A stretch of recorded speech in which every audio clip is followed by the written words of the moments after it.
چا به ویلی چې په اسمانونو کې فرشتي دي، بزرګي دي، مرتبه والا دي، ټول عمر تر ګناه نشي، خوراک هم ذکر دی، خوراک هم عبادت دی. یو فرشته چې پیدا ده، څوک د قیام په حالت کې اولیاړه ده، تر قیامت پورې به اولیاړي، او څوک د رکوع په حالت کې ده، څوک د سجدې په حالت کې ده، چې چا ټول عمر قیامي او د چا ټول عمر رکوعي او د چا ټول عمر سجدي، نو سړی به یې چې هغې نه به هم څوک بهتر کیدی شي.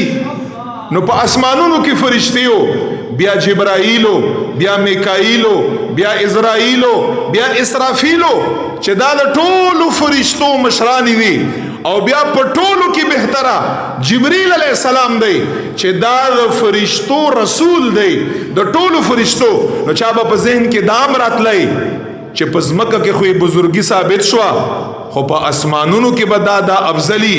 رب لا یزال فرمای مخلوقات وی نن به اسمانم دا ګوري، زمکه بم دا ګوري، عرش او کرسی بم دا ګوري، لوح او قلم بم دا ګوري، نور او سپوږمۍ او ستوري بم دا ګوري، فرشتي او حجر او سره نهرونه او سره چې څومره مخلوقات تی دا به ګوري چې په اسمانونو کې افضل څوک دی. نبی علیہ السلام یې روان که اول اسمان او دویم اسمان او دریم او اوم بیت المعمور سدرۃ المنتهى، هغه جبرئیل علیہ السلام چې په ټولو فرشتو کې بهتر دی، افضل دی، او ما رسل الملائکه د فرشتو رسول دی، هغه په سدرۃ المنتهى باندې ودرېدا او سټاپ شو. سیو یا رسول الله برز نشم تلای، دا زما اخیرنی سٹاپ دی، لیکن الہ العالمین رسول اللہ دا پارا رف را لگی، دنور یو سورلی را لگی. حضور علیہ السلام ورطا فرمائی جبریل علیہ السلام دا بستا مقام انتہائی، محمد الرسول اللہ دا دغزین مقام ابتدا کگی. شرط چې د جبریل د مقام انتہا دا د رسول اللہ مبارک د اغزین د مقام ابتدا شوی دا یاد لگی. برلاڑ لوح قلم کرسی و عرش 70,000 د نور پردے حجابات کما یلیق بشانی څنګه چی دا کراس شوی. الہ العالمین سرا خبر وشوی، ملاقات شو، واپس رسول اللہ راغی. حکمت پکې داو چې په اسمانونو کې هغه ځای لاړ او بیرته واپس راغی چې څوک ولتلای نه دی. واپس کیږي هغه څوک چې څوک لاړ شي، څوک ولتلای نه دی. هغه ځای له الله بوته چې خپل دیدار دی، چې څوک تلای نه دی، بیا بیرته راغی او په ځمکه کې هغه خلقو ته وړاندې شو چې څوک ورته وړاندې کیدی نشي.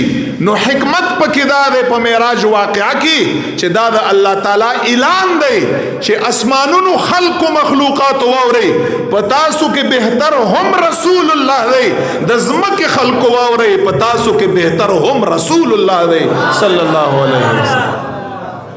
دی وجنا الہ العالمین سرا وستا دا واقعی معراج یرا وستا دا سفر یا رسول الله مبارک لورک او کتابو ډېر ښایسته خبرې لیکلي، خو ټایم کمیایي. هغه لیکلي دي چې محبوب رسول الله مبارک دا د الله محبوب دی، دا د الله تعالی معشوقه ده، الله ور سره محبت کوي د هر چا نه زیات.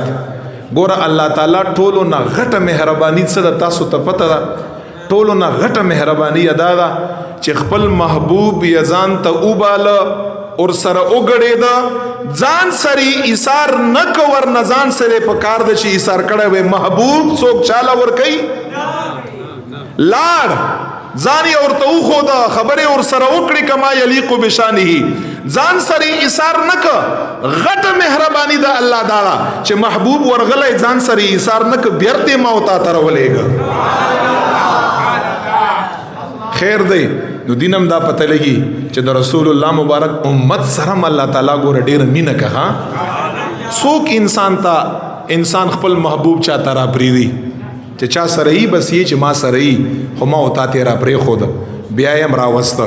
دا هم د دې خبرې دلیل دی چې امت محمدي صلی الله علیه و آله وسلم سره الله تعالی ډېره مینه او محبت دی.